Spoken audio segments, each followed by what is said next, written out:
Bismillahirrahmanirrahim. Assalamualaikum warahmatullahi wabarakatuh. Alhamdulillah wa kafa, wassalatu wassalamu ala nabiyil mustafa wa ala alihi wa sahbihi ahli sidqi wal wafa, amma ba'du. Qala Allah ta'ala, a'udzu billahi minasy syaithanir rajim. Wa 'allamal insana ma lam ya'lam. Wa qala Nabi sallallahu alaihi wasallam, man salaka tariqan yaltamisu fihi ilman sahalallahu lahu tariqan ilal jannah. Atau kama qala Rasulullah sallallahu alaihi wasallam.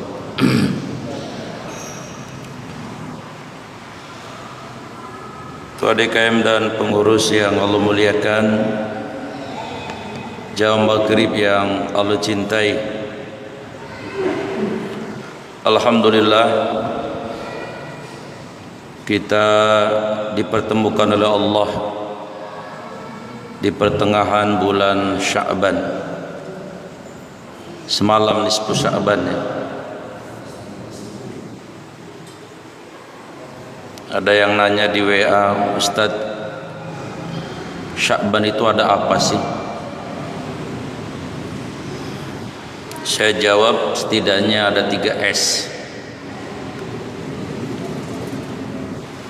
Pertama, ada saum.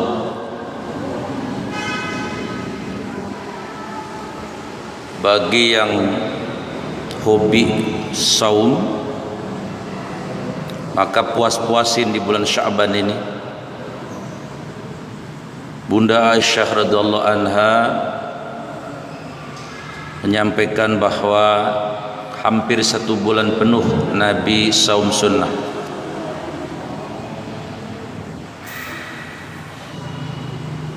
Ada keterangan menjelaskan dalam hadis, memang kalau sudah pertengahan Sya'ban ini makruh saum. Tapi sarahnya, penjelasannya adalah orang yang ujuk-ujuk puasa, kagak ada hujan, kagak ada petir, tiba-tiba puasa. Tapi yang lazim, yang memang sudah mendawamkan Senin Kemis, Senin Kemis, Senin Kemis, atau yang sudah start tanggal 1 Sya'ban, lanjutkan. Sampai kapan terakhirnya? 2 hari menjelang Ramadan, berhenti.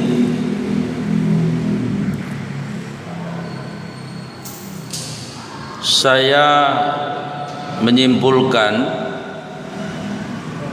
terutama saya dan bisa jadi jamaah, gak bisa nyamain Sayyidina Abu Bakar.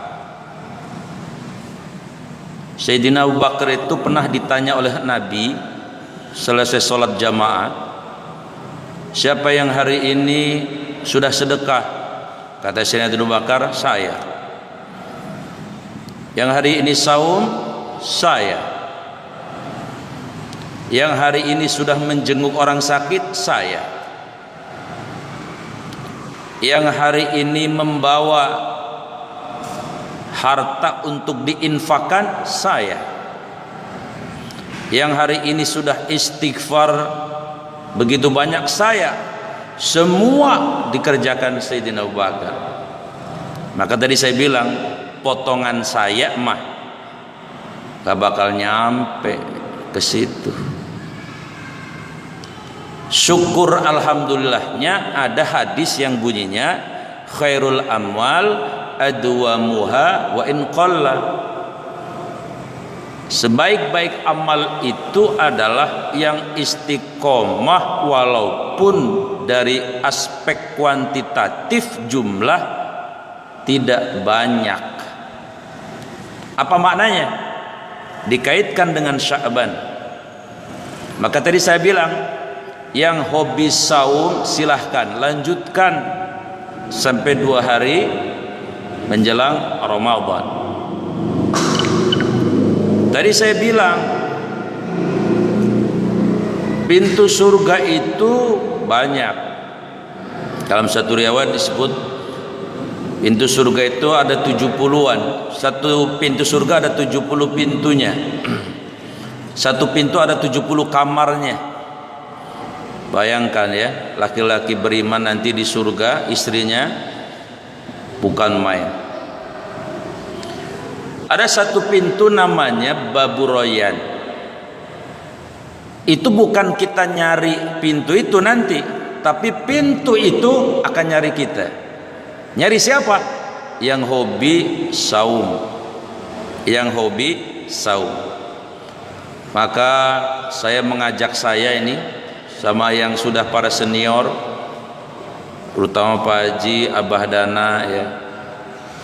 Berjanjilah sama Allah, ya Allah, sisa umur saya dengan niat mendapat ridho-Mu ya Allah, izinkan hamba mau puasa sunnah seumur hidup hamba. Kira-kira begitu mestinya. Kalau ini dikerjakan, insya Allah nanti Babur Rayyan bakal nyariin kita. Bisa ya Pak ya, insya Allah ya. Karena yang saya tahu yang berat itu puasa Daud. Kenapa berat puasa Daud? Gak ada orang puasa, jarang-jarang. Kalau Senin Kemis mah ya banyak banget yang puasa. Maka tadi sesuai dengan hadis, sebaik-baik amal itu yang istiqomah walaupun jumlahnya tidak banyak-banyak amat. Nah yang kedua, Sya'ban itu ada saum karena apa hadirin? Ada satu riwayat dari Nabi tentang puasa ini. Hadisnya riwayat Imam Muslim. Ma min abdin yasumu yawman fi sabilillah ba'adallahu wajhah anin nar sab'ina kharifan. Ada orang puasa yang penting fisabilillah ya. Niatnya karena Allah. Karena bisa jadi ada orang puasa niatnya pengen badannya kurus. Kayak saya ini gemuk, puasa terus biar kurus. Itu bukan fisabilillah namanya, supaya badan ini kurus namanya. Siapa yang puasa wajib maupun sunnah niatnya karena Allah, sehari saja ba'adallahu wajhah anin nar sab'ina kharifan, dijauhkan dari Allah, dari neraka oleh Allah 70 tahun satu hari. Nah kalau Senin Kemis sebulan 8 kali 70 dikerjakan seumur hidup, sangat layak nanti Babur Rayyan nyariin kita pintu surga itu, insya Allah. Jadi saya ingin mengajak, kalau yang mau terus saum Sya'ban silahkan. Apalagi yang tadi sudah dari tanggal 1, lanjutkan. Baik, kita lanjutkan tadabbur surat Al-Baqarah ayat 31. A'udzu billahi minasyaitonir rajim. Bismillahirrahmanirrahim. Wa 'allama Adama al-asma'a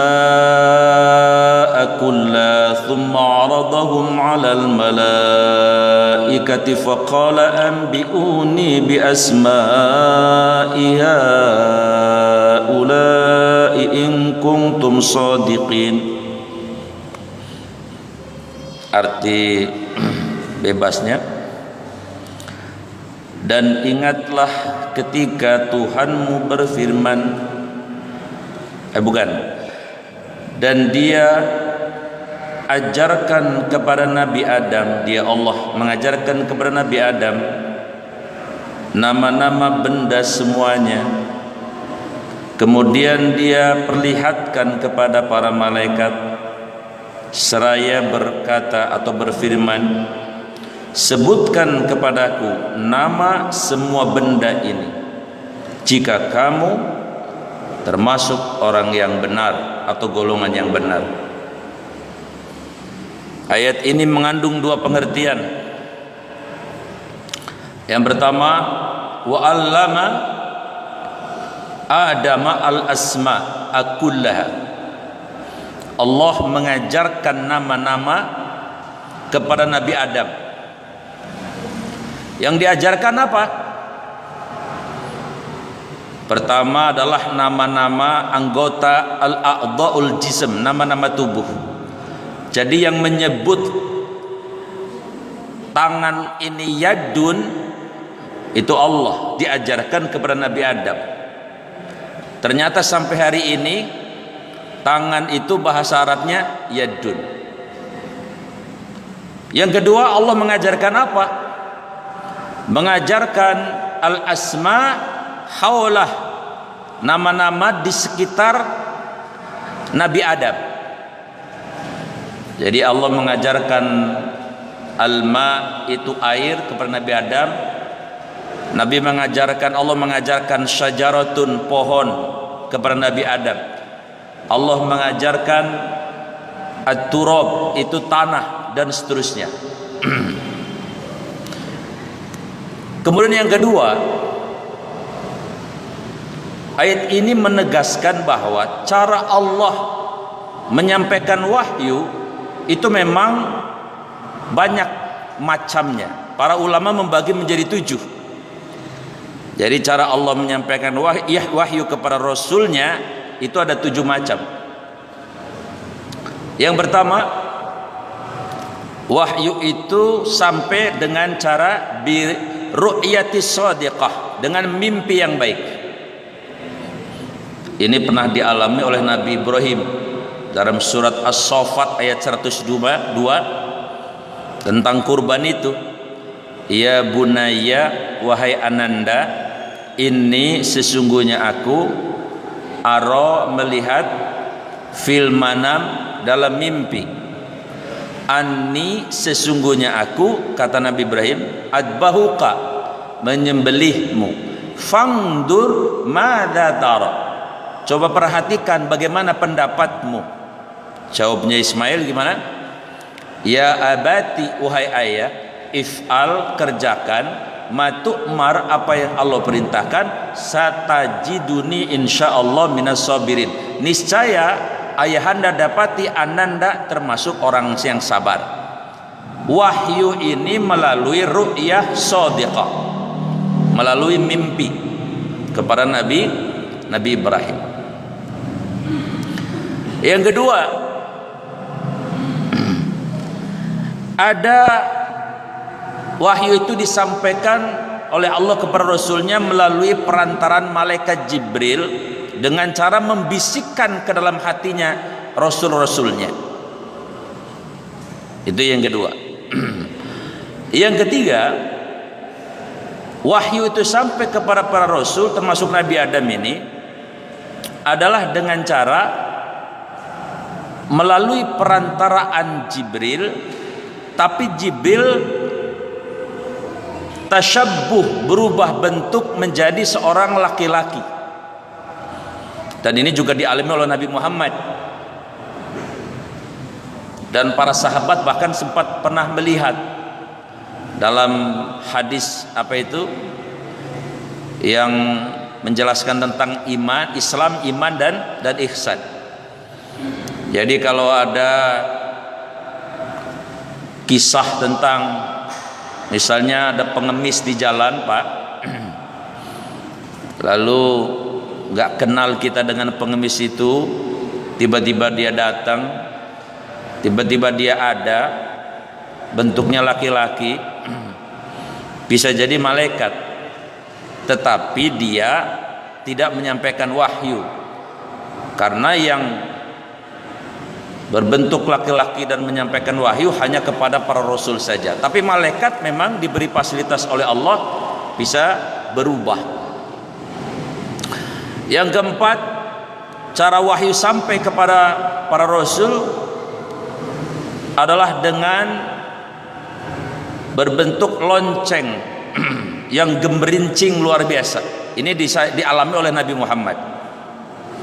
Lalu kemudian malaikat Jibril nampak agak blur, agak samar, tapi disampaikan wahyu. Nah, yang kelima, wahyu Allah disampaikan kepada Rasulnya itu melalui kalamullah. Ini pernah dialami Nabi Musa, kalimullah, Jadi pernah Allah berbicara kepada Nabi Musa dalam menyampaikan wahyu. Yang keenam, cara wahyu Allah disampaikan kepada Rasulnya adalah dengan Allah berbicara kepada Rasulnya, seperti yang dialami oleh Nabi Muhammad ketika peristiwa Isra dan Mi'raj. Dan yang terakhir, yang ketujuh, cara sampai wahyu kepada Rasulnya adalah melalui malaikat Jibril, tapi bentuknya asli.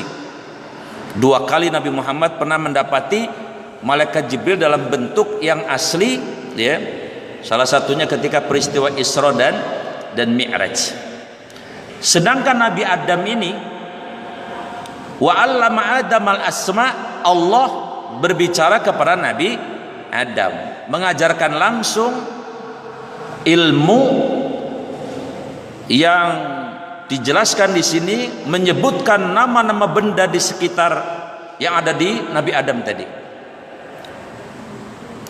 Maka ayat yang terakhir dari ujung ayat ini adalah ketika malaikat disuruh untuk menyebutkan benda-benda, ternyata malaikat tidak tahu.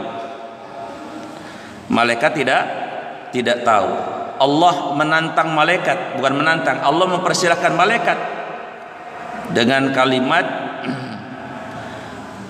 ambiuni bi asma'iha ula in kuntum shadin. Kalau kalian benar, coba sebutkan nama-nama benda ini di sekitar sini. Nabi Adam bisa menyebutkan, hadal ma, ini air, hada turab, ini tanah, hadihi syajarah, ini pohon, hada jild, ini kulit, hada yad, ini yad, hada ain, ini ain.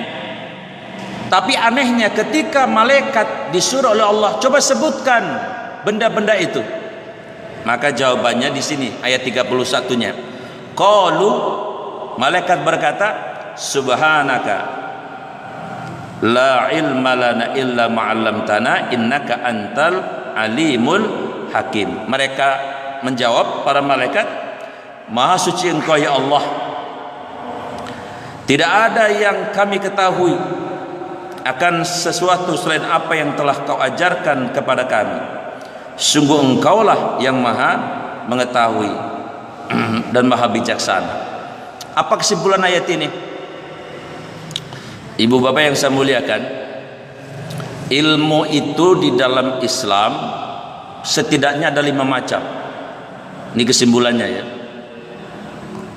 Pertama, ada yang namanya disebut dengan ilmul iltimasi. Dalam hadis itu, man salaka, siapa yang mencari tariqon, satu jalan, yaltamisu, iltimas, guna mencari, menuntut ilmu, ya.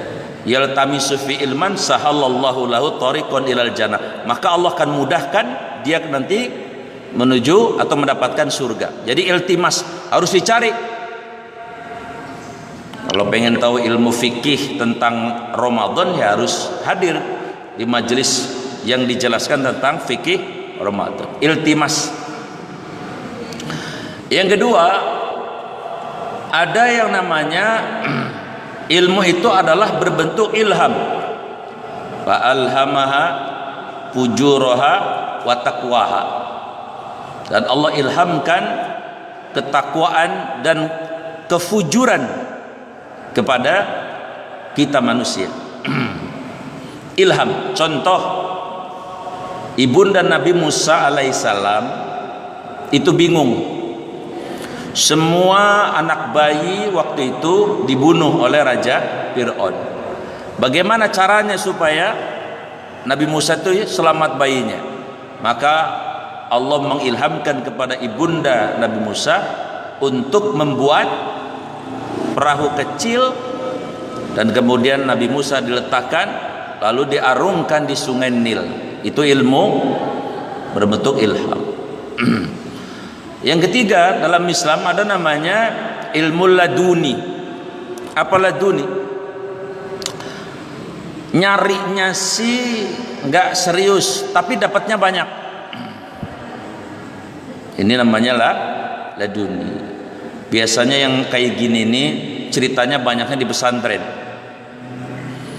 Jadi saya dulu punya kiai namanya Kiai Masruri Mugni, punya anak namanya Gus Sarof. Itu mohon maaf, santrinya ngaji semua, dia bercanda mulu kerjanya. Main-main aja kerjanya. Tapi jadi kiai akhirnya. Dia diberikan oleh Allah barokah dari ayahandanya yang ulama besar. Barangkali doanya, kedekatannya ayahnya dengan Allah Subhanahu wa taala, berkahnya itu ada kepada putranya namanya Laduni. Tapi ini tidak bisa dilogikakan dan ini susah ya. Kalau orang yang sangat bertumpu kepada logika memang nggak mau menerima ini, tapi ini adalah sebuah fakta. Nah, kemudian ada ilmu yang tadi ilmu yang mubasyaratan, yang langsung diajarkan oleh Allah kepada hamba-hambanya. Tapi al-khassat, orang-orang khusus. Siapa? Para rasul, kayak Nabi Adam ini. Ini namanya ilmu khusus, ilmu khas, diajarkan langsung kepada rasul-rasulnya. Kemudian ayat yang terakhir, A'udzubillahi minasyaitonir rajim. Qala ya Adamu anbi'hum bi asma'ihim falamma anba'ahum bi asma'ihim qala alam aqul lakum inni a'lamu ghaibas samawati wal ards wa a'lamu ma tubduna wa ma kuntum taktumun. Dia Allah berfirman kepada Nabi Adam, beritahukanlah kepada mereka tentang nama-nama itu. Setelah itu Nabi Adam menyebutkan nama-nama itu dan dia berfirman, bukankah Allah atau aku? Dia Allah berfirman, bukankah telah aku katakan kepadamu bahwa aku mengetahui rahasia langit dan bumi, dan aku mengetahui apa yang kamu nyatakan dan apa yang kamu sembunyikan. Inti ayat ini menjelaskan bahwa sekalipun Allah sudah mengajarkan kepada Nabi Adam tentang al-asma, nama-nama, tapi tetap saja ada batasan yang tidak diketahui oleh Nabi Adam semuanya. Apa itu? Allah mengatakan inni a'lamu ghaibas samawati wal ards.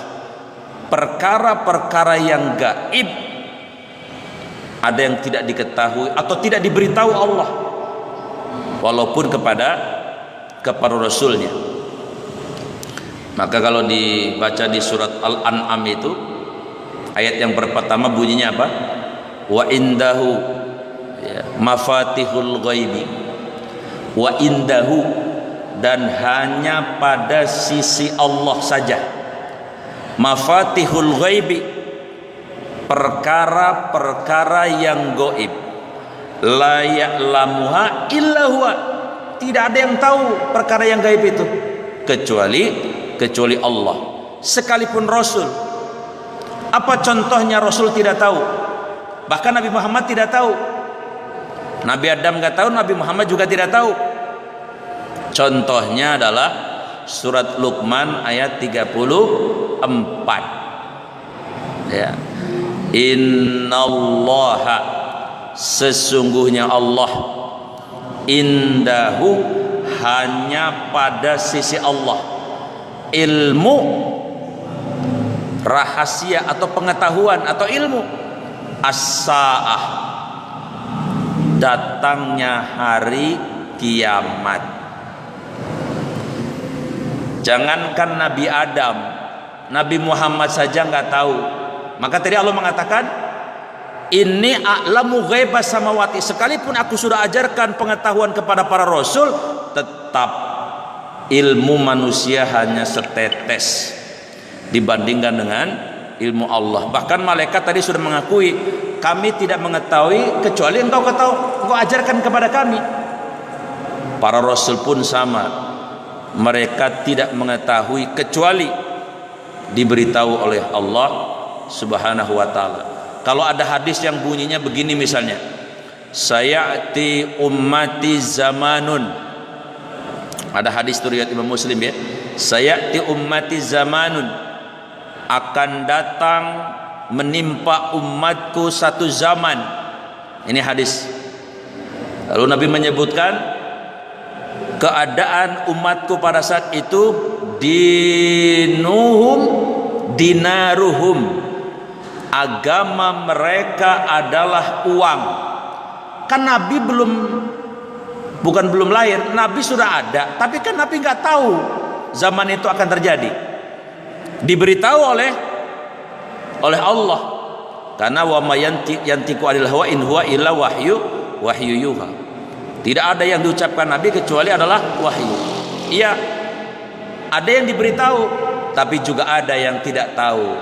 Di antaranya tadi perkara yang gaib mengenai hari kiamat. Nabi Muhammad SAW tidak tahu, malaikat Jibril pun tidak tahu.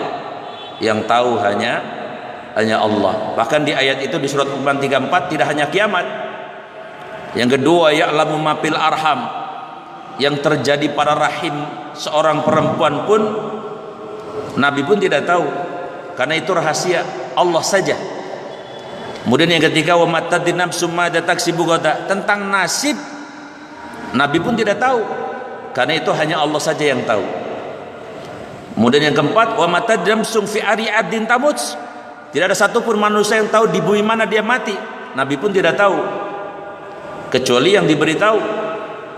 Jadi intinya bahwa sekalipun para rasul diajarkan berbagai macam ilmu oleh Allah, tapi tetap rasul itu juga adalah makhluk Allah yang mustahil menyamai ilmu Allah. Malaikat mah sudah ngakui sendiri.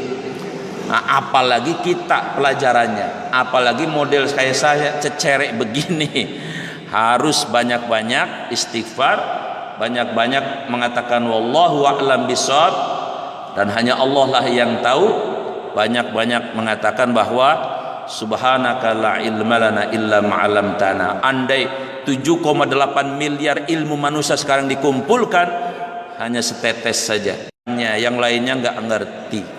Maka mudah-mudahan dengan ayat-ayat ini kita bisa mengambil satu iktibar pelajaran. Para malaikat saja tawadhu, rendah hati, para rasul juga rendah hati, apatah lagi kita yang bukan malaikat dan bukan rasul. Mudah-mudahan manfaat. Kita tutup dengan hamdalah, alhamdulillahirabbil alamin. Assalamualaikum warahmatullahi wabarakatuh.